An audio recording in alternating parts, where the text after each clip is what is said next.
Telugu cinema ಅಂದರೆ ದೇವರ ಅನ್ನುವ ಸಿನಿಮಾ ಬಿಡುಗಡೆ ಆಗಿರುವ ಕಾರಣಕ್ಕಾಗಿ ಅಭಿಮಾನಿಗಳು ಹುಚ್ಚಾಟ ನಡೆಸಿದ್ದಾರೆ. ಚಿತ್ರಮಂದಿರದ ಗೇಟ್ ಮುರಿದಿದ್ದಾರೆ, ಒಳನುಗ್ಗಿದ್ದಾರೆ.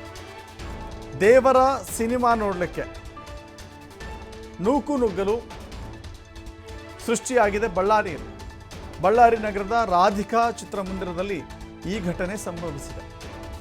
ತಡರಾತ್ರಿ ಸಿನಿಮಾ ನೋಡಲಿಕ್ಕೆ ಚಿತ್ರಮಂದಿರಕ್ಕೆ ಅಭಿಮಾನಿಗಳು ನುಗ್ಗಿದ್ರು.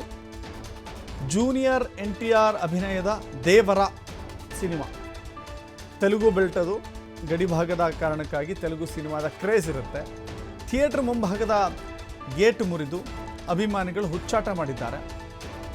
ಅಭಿಮಾನಿಗಳನ್ನು ನಿಯಂತ್ರಣ ಮಾಡಲಿಕ್ಕೆ ಪೊಲೀಸರು ಕೂಡ ಹರಸಾಹಸ ಪಟ್ಟಿದ್ದಾರೆ. ನೋಡ್ತಾ ಇದ್ದೀರಿ ದೃಶ್ಯಾವಳಿಗಳಲ್ಲಿ ಯಾವ ರೀತಿ ಸಿನಿಮಾದ ಹುಚ್ಚಿಗಾಗಿ ಜನ ಮಧ್ಯರಾತ್ರಿಯಲ್ಲಿ ಗೇಟ್ ಮುರಿದು ಹೆಂಗೆ ಚಿತ್ರಮಂದಿರಕ್ಕೆ ನುಗ್ಗಿದ್ದಾರೆ ಅನ್ನೋದನ್ನು.